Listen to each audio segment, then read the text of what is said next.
कि है नहीं मन रखे तो नहीं कि उसे कोई मत कि हाँ भौजी मन रख लिया जाना तो जौन कहे लोग इसे टाइम में से मन करेला पिछवाड़ा बके क्यों होता का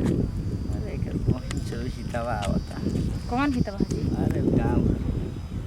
ऐसे छोड़ी वैसे काम यहाँ से काम तो सही बात सुना ना तेरा का इच्छा है ए जी रुक तो काम होते अच्छा कहत नहीं कि मान जाए ठीक हो बिहाने हो जी ना मानते ठीक बर्दाश्त होता 3 गो अंडा खइले बड़ी बड़ा बाप रे गर्मी के दिन में अंडा मत खाए जी देखा तनी एगो तो ऐसा ही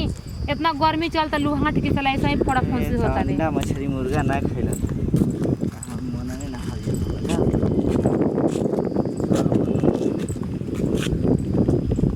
ये बेरा का फिर बता कोनो दिक्कत बगा ना ठीक है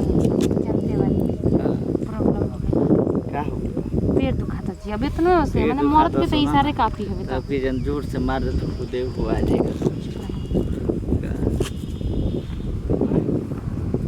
ये जी बहुत रियल में तो डर लगता है जल्दी डर लगता इन्हें कोई नहीं तका करियात में केहू ना लौकेला हमारे सामने जनते बड़ पता ना लफुआ था देवर हाँ जी हम तो सुनले बानी कि पूरा एरिया करवा डॉन है एक करियात में कोनो लोग जैसा तो पूरा बांस से छील के डाले सामान बहुत खर्च ये सुना ना ये बात हम कहते ये आगे से बना तब 5 मिनट से वो बड़ा टाइट बा तनी चरवा के पहले रहे कितना मजा आवे देखली ना